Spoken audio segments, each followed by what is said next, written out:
என்னுடைய அன்பான வணக்கங்கள். நாம் இந்த பக்தி நேரம் நிகழ்ச்சியிலே கொஞ்ச நாட்களாக மகா பெரியவருடைய அற்புதங்கள், அவருடைய மகிமைகளை நாம் பேசி வருகிறோம். அந்த வகையிலே இன்றைக்கு நான் சொல்லப்போகும் ஒரு விஷயம் ரொம்ப ஒரு அற்புதமான ஒரு மெய் சிலிர்க்கக்கூடிய ஒரு சம்பவம். இப்போ கடல் கடந்த ஒருவருக்கு எப்படி மகா பெரியவர் நோயை தீர்த்து வைத்தார் என்பதற்கான ஒரு அற்புதமான ஒரு நிகழ்வு. இதை யோசிக்கவே முடியாது நம்மளால. இதை எனக்கு யார் இதை சொன்னது அப்படின்னா, ஏன்னா எதுவாக இருந்தாலும் நம்ம மூலத்தை சொல்லிதான் ஆகணும்.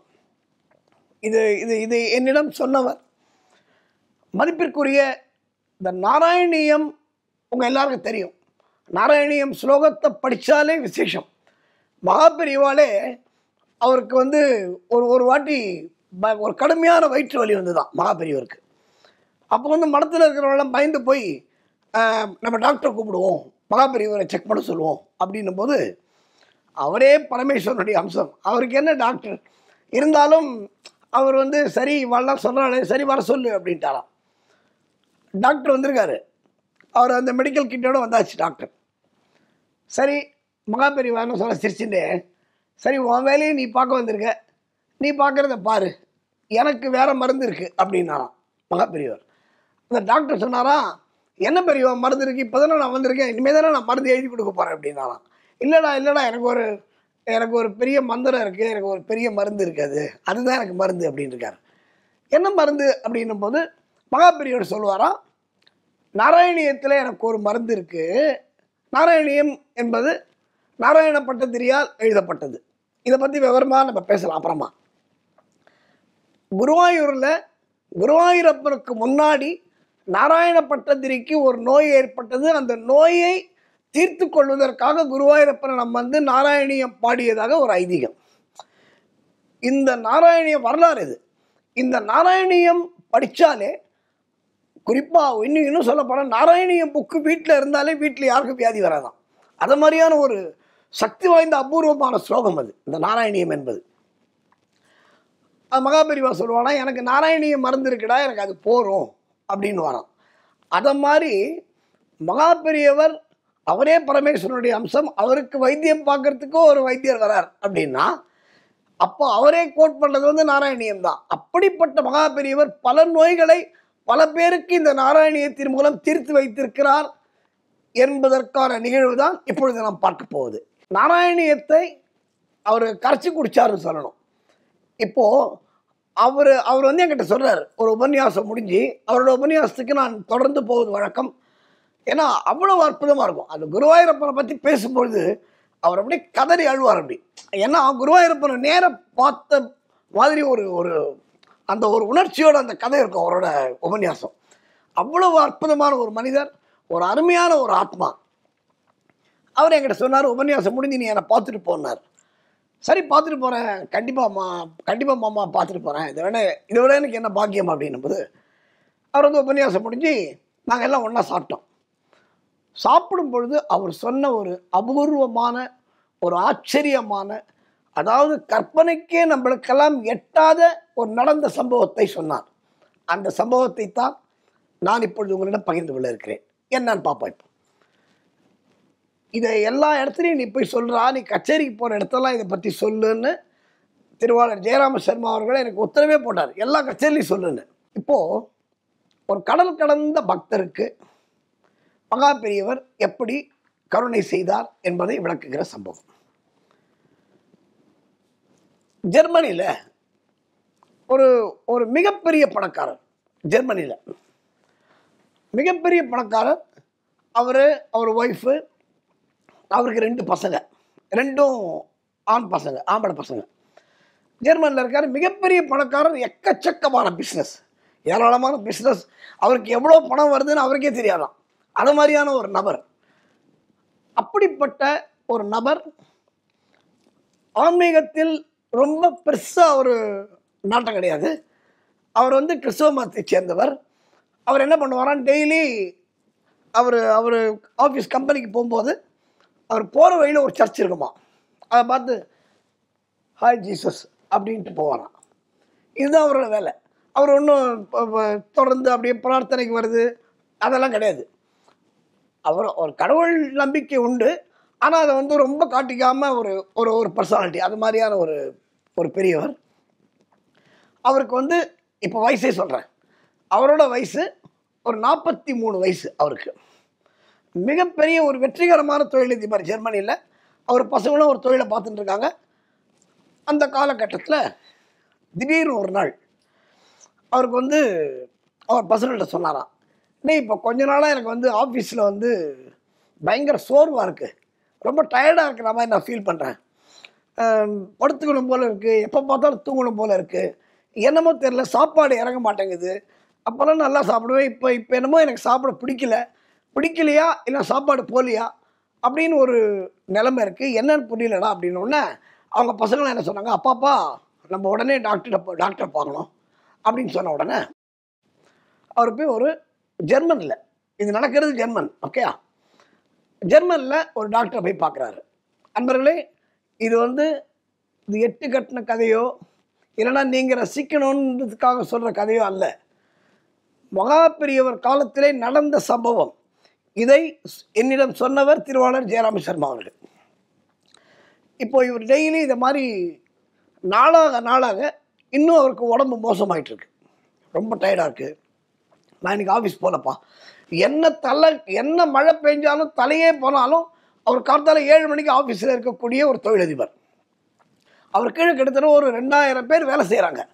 அப்படிப்பட்டவர் இப்போது பசங்களுக்கு ஒய்ஃபுக்கெல்லாம் கவலை வந்துருச்சு, ஏன்னா ஒரே சுறுசுறுன்னு இருந்தார், திடீர்னு வந்துட்டாரே அப்படின்னு. அப்போ வந்து நம்ம போய் ஒரு மருத்துவரை பார்க்கலான்னும் போது ஒரு ஜென்ரல் ஃபிசிஷியனை போய் பார்க்குறாங்க. பார்க்கும் பொழுது அவர் என்ன சொல்கிறாரு, எனக்கு நான் சொல்கிற டெஸ்ட்லாம் இப்போ எடுங்க, இந்த டெஸ்டெல்லாம் எடுத்துகிட்டு எனக்கு அந்த ரிசல்ட்டோட வாங்க அப்படின்னு சொன்ன உடனே அப்போ தான் இந்த வியாதியோட வீரியம் தெரியுது. இப்போ உங்களுக்கு டெஸ்ட் எடுத்து பார்த்த உடனே, டெஸ்ட் ரிசல்ட்லாம் வந்து ஒரு வாரம் மாறுது. டெஸ்ட் ரிசல்ட்லாம் வரதுக்கு எல்லாம் பிளட் டெஸ்ட்லேருந்து எல்லாம் இந்த ஆதியிலேருந்து அந்த மாதிரின்னு சொல்லுவாங்க பாருங்கள், ஃபுல் செக்கப் பண்ணிவிட்டு அந்த ரிசல்ட்டை கொண்டு போய் டாக்டர்கிட்ட எடுத்துன்னு போகிறாங்க. டாக்டர்கிட்ட எடுத்துன்னு போனோடனே டாக்டர் பார்த்து, அவரோட ஃபேமிலி டாக்டர், அவர் பார்த்த உடனே அவர் முகம் மாறுறத அவங்க பசங்க கவனிக்கிறாங்க, அவங்க மனைவி பார்க்குறாங்க, ஏன் அவரும் பார்க்குறாரு, இந்த வெளிநாட்டுக்காரரும். அவர் பேர் ஹெய்ன்ஸ்னு பேர், அவரோட பேர் ஹெய்ன்ஸ்னு பேர், அந்த தொழிலதிபரோட பெயர். பார்த்த உடனே டாக்டரோட மூஞ்சி மாறிட்டு இப்படி பார்க்குறாரு, ஹெய்ன்ஸ் நீங்கள் கொஞ்சம் வெளில இருங்க, நான் உங்கள் ஃபேமிலியிட்ட கொஞ்சம் பேசணும் அப்படின்னு சொல்கிறார். அப்படின்னு சொன்னோடனே அங்கே இங்கிலீஷ் டாக்டர்ஸை பொறுத்த வரைக்கும் எப்படின்னா, ஓப்பனாக பேஷண்ட்டே சொல்லிடுவாங்க, sir you got so and so, இது மாதிரி இருக்கீங்க, ஆனால் நீங்கள் கொஞ்சம் கேர்ஃபுல்லாக இருக்கணும், அதெல்லாம் நேரடியாக சொல்லுவாங்க. ஆனால் அப்படி சொல்லுகிற மருத்துவர் இப்போ என்ன சொல்கிறாரு, ஹெய்ன்ஸ் நீங்கள் கொஞ்சம் வெளில இருங்க, உங்கள் ஃபேமிலிகிட்ட நான் கொஞ்சம் பேசணும் அப்படின்னு சொல்கிறாரு.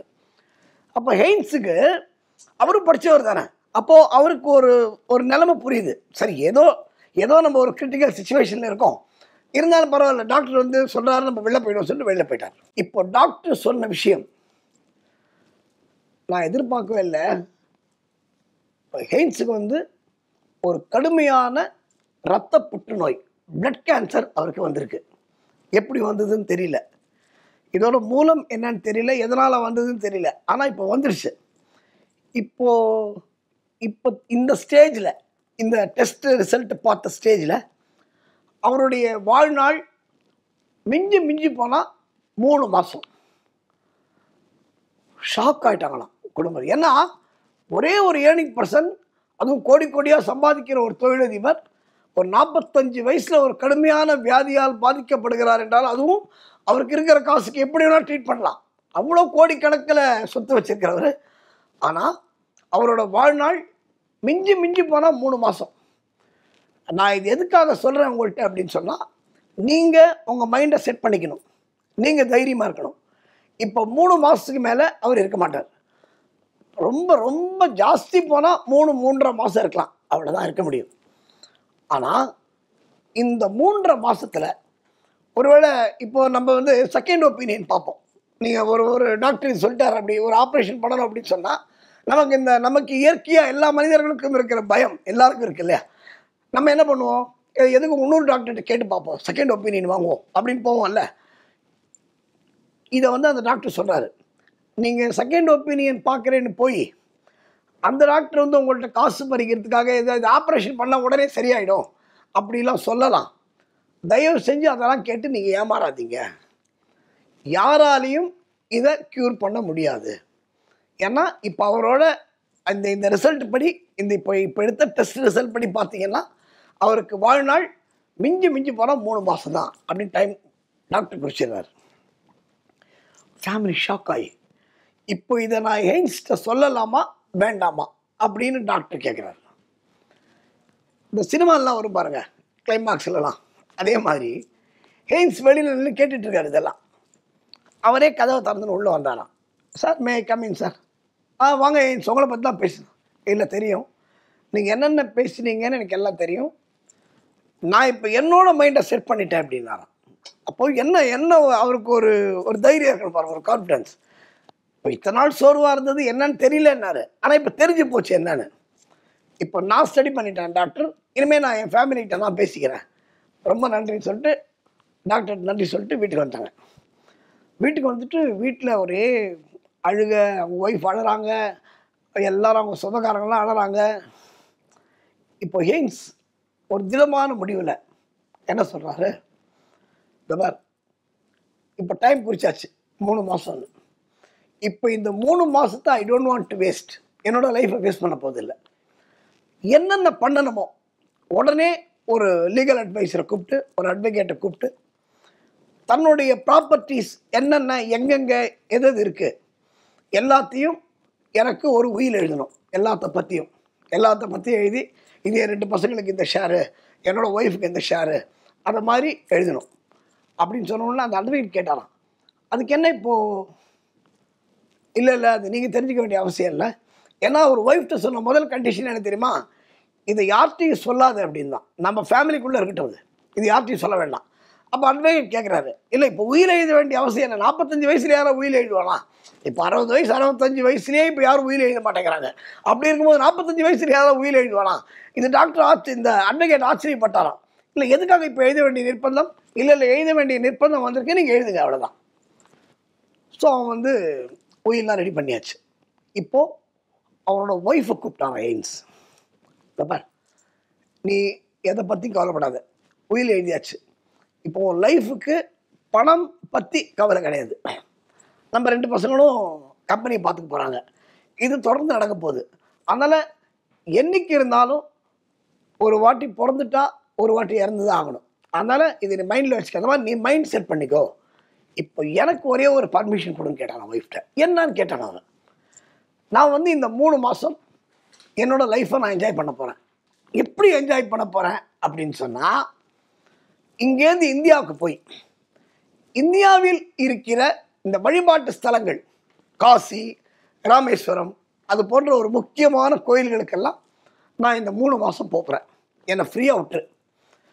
நான் ஒரு 2.5 மாதம் ஆனதுக்கப்புறம் எல்லா ஊரெலாம் சுற்றிட்டு எல்லா சாமியும் தரிசனம் பண்ணிவிட்டு, அன்பர்களே இதில் ஒரு முக்கியமான விஷயம் பாருங்கள், அவர் எங்கே வரவழைக்கிறார் பாருங்கள் மகா பெரியவர்.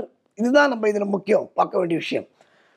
பக்கத்திலேயே அவர் வீட்டு பக்கத்திலே சர்ச் இருந்தும் சர்ச்சுக்கு போகாத ஒரு நண்பர் இல்லையா? அப்போது அவருக்கு பக்தி இருக்குது, ஆனால் அந்த பக்தி அவர் வெளிக்காட்டிக்காத ஒரு நபர் அப்படின்னு நான் ஏற்கனவே சொன்னேன். அப்படிப்பட்ட என்ன முடிவு எடுக்கிறாரு, நான் இந்தியாவுக்கு போய் இந்தியாவில் உள்ள முக்கியமான வழிபாட்டு ஸ்தலங்களை எல்லாம் பார்த்துட்டு நான் ஒரு 2.5 மாதத்தில் நான் ஜெர்மனுக்கு திரும்பி வரேன். திரும்பி வந்துட்டு இந்த மீதி இருக்கிற 1/2 மாதம் இருக்குல்ல, அவர் தான் டாக்டர் 3 மாதம் சொல்லியிருக்காருல்ல, நான் 2.5 மாதத்தில் வந்துடுவேன். இந்த மிச்சம் இருக்கிற 15-20 நாளில் அது நான் எது வரைக்கும் இருக்க போகிறேனோ அது வரைக்கும் நம்ம ஃபேமிலியோட இங்கே ஜெர்மன் பக்கத்தில் ஜாலியாக போய் என்ஜாய் பண்ணி எல்லாம் நல்லபடியாக இருந்து நான் நல்லபடியாக சந்தோஷமாக நான் ஐ வாண்ட் டு டிஸ்பர்ஸ் அப்படின்னு சொன்னார். இது அவரோட மைண்ட் செட்டுக்கு அந்த குடும்பம் சந்தோஷப்பட்டாலும் கூட ஒரு பெரிய இழப்பு ஃபேமிலியில். ஐயோன்னு அழறாங்களாம். இல்லை நீ ஒன்றும் கவலைப்படாத, ஒன்றும் ஆகாது, பார்த்துக்கலாம், எதுவாக இருந்தாலும் ஃபேஸ் பண்ணணும், லைஃப் இஸ் எ சேலஞ்ச் அப்படின்னு சொல்லிட்டு ரொம்ப டேக் இட் ஈஸி மாதிரி அதை எடுத்துகிட்டு மறுநாள் இந்தியாவுக்கு கிளம்புறார். இந்தியாவுக்கு கிளம்பி வந்தவர் நேர டெல்லி, பாம்பே, அங்கே சித்தி விநாயக் டெம்பிள், ஷீரடி எல்லாத்துக்கும் போகிறார். காசி, ராமேஸ்வரம் எல்லா ஊருக்கும் போயிட்டு அவர் வந்து சேர்ந்த இடம் திருவண்ணாமலை. திருவண்ணாமலைக்கு வரார். திருவண்ணாமலைக்கு வந்த பொழுது அங்கு ரமணரை அவர் தரிசனம் செய்கிறார். ரமணரை பார்க்குறார். எல்லா மகான்கள், திருவண்ணாமலை வந்து மகான்கள் நிறைந்த இடம். இன்றைக்கும் அப்படிதான். சித்தர்கள் நடமாடுகிற இடம். சித்தர்கள் இன்றைக்கும் அண்ணாமலையானுக்கு பூஜை செய்து கொண்டிருக்கிறார்கள் என்பது சத்தியம். இது வந்து இதில் மாறுபட்ட கருத்தே இருக்க முடியாது. அடியேனே பலமுறை நான் அவர்களை தரிசிக்கின்ற பாக்கியம் அடியேனுக்கு கிடைத்திருக்கிறது பல ரூபங்களில். அப்போது இவர் திருவண்ணாமலைக்கு வராரு, ரமணரை பார்க்குறார். ரமணரை பார்க்கும் பொழுது அவருக்கு அவரோட அந்த சாந்தமான முகம், அந்த கருணை ததும்பும் அந்த கருணா விலாசம் அதெல்லாம் பார்த்து அப்படியே சும்மா உட்காந்துருக்காராம். ரமணாசிரமத்துக்கு வந்து ரமணரை பார்த்துட்டு அவர் முன்னாடி உட்காந்துட்டே இருக்காராம். அப்படியே உட்காந்துட்டே இருக்காராம். ஒன்றும் கேள்வி இல்லை, ஒன்றும் பதில் இல்லை, ஒன்றுமே கிடையாது. டெய்லி வந்து உட்காருவார், ரமணரை பார்ப்பார், போயிடுவார். டெய்லி வந்து உட்காருவார், ரமணரை பார்ப்பார், போயிடுவார். இதில் குறிப்பிடத்தக்க விஷயம் என்னென்னா, அவர் அருணாச்சலேஸ்வரர் கோயிலுக்குள்ளே போகல, ரமணரை பார்த்தா போகிறோம் அவருக்கு. அது மாதிரி இருந்தார். அங்கே கிடைக்கிற எளிய உணவு சாப்பிட்டு அப்படி இருக்கும் பொழுது ரமணரும் அவர்கிட்ட பேசலை, இவரும் ரமணர்கிட்ட எதுவும் கேட்கல. இது மாதிரி போயிட்டுருக்கு. அப்போது அந்த ரமணாசிரமத்தில் இருக்கிறவர்கள்லாம் அந்த ரமணருக்கு கூட பணி செய்கின்ற சிப்பந்திகள்லாம் இவர் என்ன டெய்லி வராரு போகிறாரு, வராரு, ஒரு 2 மணி நேரம் உட்காரு போயிடுறாரு, திரும்பி ஒரு 2 மணி நேரம் உட்காராரு போயிடுறாரு. யாருன்னே தெரியலையே. சரி, யாராக இருந்தால் யாரோட்டி ஓட்டி ரமணரை பகவானை பார்க்க வராங்க, சரி அப்படி விட்டாங்க. இப்போது ஒரு 5 நாள் 6 நாள் ஆகுது. இப்போ ரமண பகவான் முதல் முறையாக அவர்கிட்ட பேசுகிறார். என்ன பேசுகிறார்? இங்கே வா அப்படின்னு கூப்பிட்றாரு. அவர் லாங்குவேஜில் பேசுகிறார். இங்கே வா, என்ன நீ வந்து காஞ்சிபுரத்துக்கு போ இங்கேருந்து. அன்பர்களே, மகான்கள் சித்தர்கள் எல்லாம் ஒரே ஃப்ரீக்குவன்சியில் இருப்பாங்க, ஒரே மைண்ட் ஃப்ரீக்குவன்சியில் இருப்பாங்க. அவர்களுக்குள் பேசிக்கொள்வார்கள்.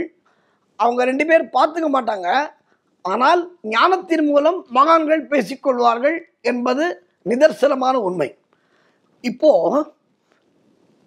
ரமண பகவான் என்ன சொல்றாரு, அந்த ஹெயின்ஸை கூப்பிட்டு, நீ இங்கே இருந்தது போதும், நீ காஞ்சிபுரத்துக்கு போ, உனக்கு ஒரு தீர்வு கிடைக்கும் அப்படின்னு சொல்றாராம். ஒரு ஆடி போயிடுறான். ஏன்னா இவரை ஹெயின்ஸை விட ஆச்சரியப்பட்டவங்க யாருன்னா அங்கே இருக்கிற பப்ளிக்கோட மட்டும் அந்த அங்கே இருக்கிற மக்கள், ரமண பகவானுக்கு சேவை செய்து கொண்டிருக்கின்ற அடியார்கள், அவங்களுக்கெல்லாமும் ஷாக்கம். ஏன்னா ரமண பகவான் வந்து நறுக்குன்னு தான் பேசுவார், ஒரு வார்த்தை தான், அதில் நீ புரிஞ்சுக்கணும். 7 நாள் 5 நாள் 6 நாள் பேசாதவர் அவரை கூப்பிட்டு இந்த மாதிரி இப்போ ஒரு உத்தரவு கொடுக்குறாரு அப்படின்னா இதில் ஏதோ விஷயம் இருக்குது. இதில் என்ன ஒரு மிகப்பெரிய விசேஷம் என்னென்னா, ஹெயின்ஸ் வந்து தனக்கு வந்து நோயை பற்றியோ, நான் இந்த ஊர்லேருந்து வரேன்னோ, இல்லைனா நான் என்னோடய ஃபேமிலி இதுன்னோ ஹெயின்ஸ் ரமண பகவான்கிட்ட எதுவுமே சொல்லலை. ரமண பகவானும் கேட்கலை. ஏன்னா அவங்களுக்கு தெரியும், முக்காலமும் உணர்ந்த ஞானிகள் அவங்களுக்கு தெரியாமல் இருக்குமா. அப்போது நீ இங்கே இருந்தது போதும், இங்கேருந்து காஞ்சிபுரத்துக்கு போ, உனக்கு ஒரு தீர்வு அங்கே கிடைக்கும் அப்படின்னு ரமண பகவான் சொன்ன உடனே, நீங்கள் இந்த ஃபாரினர்ஸ்லாம் பார்த்துருப்பீங்க, ஒரு மேப் வச்சுருப்பாங்க. இன்றைக்கி தான் நமக்கு ஜிபிஎஸ். அன்றைக்கெல்லாம் நீங்கள் ஃபாரினர்ஸ் வரும்போது ஒரு பெரிய பேக்கில் மாட்டின்ட்டு பேக்கு ஒரு பெரிய மேப் ஒன்று வச்சுருப்பாங்க. அந்த மேப் படி ஃபாலோ பண்ணி போவாங்க. அதன்படி ஹெயின்ஸ் என்ன பண்ணுறாரு, திருவண்ணாமலையிலேருந்து, ஏன்னா ரமணர் உத்தரவு கொடுத்தாச்சு, நீ கிளம்பி போ அப்படின்னு, உடனே கிளம்பி காஞ்சிபுரத்திற்கு வருகிறார். காமாட்சி அம்மன் கோயில் பக்கத்தில் இருக்கிற சங்கர மடத்தை பார்க்குறார். இது ஏதோ ஒரு கோவில் மாதிரி இருக்க, இது நம்ம உள்ள போலியே அப்படின்னு. சங்கர மடம் வந்து இன்றைக்கி தான் பெரிய பில்டிங்காக இருக்குது. அன்றைக்கி சாதாரண ஒரு மடம் மாதிரி, சாதாரண ஒரு கட்டடமாக இருக்கும். இதை நம்ம பார்க்கலையே அப்படின்னு பெரியவர் எங்கே இழுக்கிறார் பாருங்க. அவரை யாரும் சொல்லலை, அவராக பார்த்து இதுக்கு நம்ம உள்ளே போய் பார்க்கலாம் என்ன இருக்குன்னு உள்ளே வந்தார். உள்ளே வரும்பொழுது ஒரு சாயங்காலம் 5 மணி. மகா பெரியவர் தன்னுடைய சந்திரமௌலீஸ்வர பூஜையை தொடங்குகிறார். ஜெகஜோதியான ஒரு கூட்டம் மனத்தில், அந்த கூட்டத்தோட கூட்டமாக ஹெய்ன்ஸ் உட்காந்துருக்கார் பின்னாடி. இப்போது இந்த சீனை நீங்கள் இமேஜின் பண்ணி பாருங்கள். பின்னாடி உட்காந்துருக்காரு, சந்திரமௌலீஸ்வர பூஜை நடக்குது.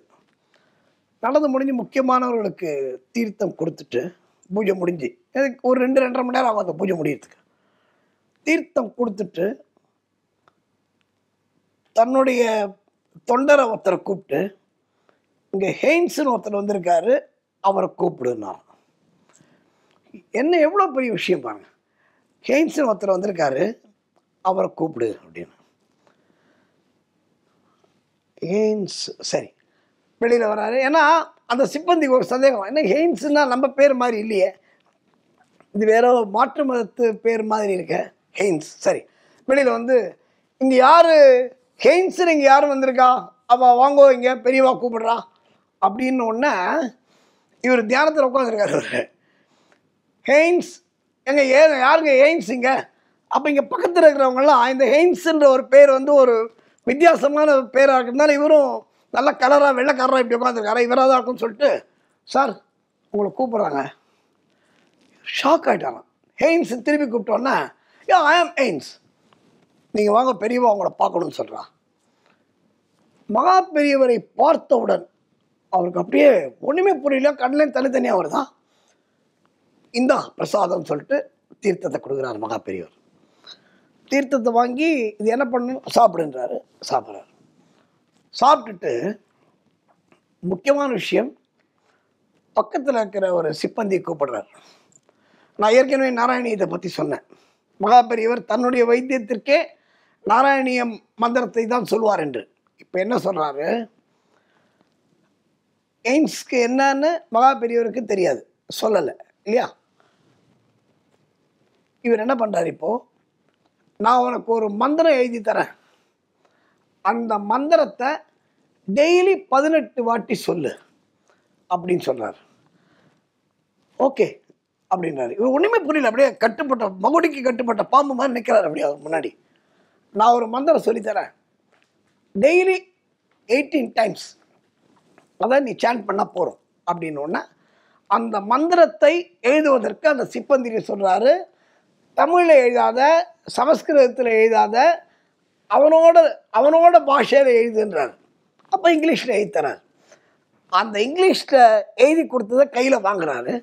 வாங்கி மகா பெரியவர் படிக்கிறார். அஸ்மின் பராத்மன் அனுபாத்ம கல்பே துவமித்தம் உத்தாபித பத்மயோனிஹி அனந்த பூமா மமரோகராசிம் நிருந்தி வாதாலயவாச விஷ்ணு. இதை மகா பெரியவர் இந்த இங்கிலீஷ் ஸ்கிரிப்டை அவர்கிட்ட ப்ரொனவுன்சியேஷன் படித்து காமிக்கிறார். ஓகே கையில் வாங்கிக்கிறார். அந்த மந்திரத்தை வாங்கிட்டு, நான் இதை சாண்ட் பண்ணுறேன், ரொம்ப சந்தோஷம், உங்களை பார்த்தது வந்து எனக்கு கடவுளை பார்த்த மாதிரி இருக்குது. பக்தி இல்லாத ஒரு நபர், அதாவது பக்தி இல்லாத நபர் இல்லை, பக்தி குறைவான ஒரு நபர் மகா பெரியவரை பார்த்து ஒரு மகுடிக்கு கட்டுப்பட்ட நாகம் போல் அவர் முன்னாடி நின்று நமஸ்காரம் பண்ணி அந்த மந்திரத்தை வாங்கிக்கிறார். சரி, அந்த மந்திரத்தை வாங்கியாச்சு. அதற்கு பிறகு ஹெய்ன்ஸ் வாழ்வில் என்ன நடந்தது, ரொம்ப ஆச்சரியமான சம்பவம் நண்பர்களே. இதை நாம் நாளை நிகழ்ச்சியிலே பார்ப்போம். நன்றி, வணக்கம், வாழ்க வளமுடன். இது போன்ற ஆன்மீக வீடியோக்களை தொடர்ந்து பார்க்க கடவுள் டிவி யூடியூப் சேனலை சப்ஸ்கிரைப் பண்ணுங்க.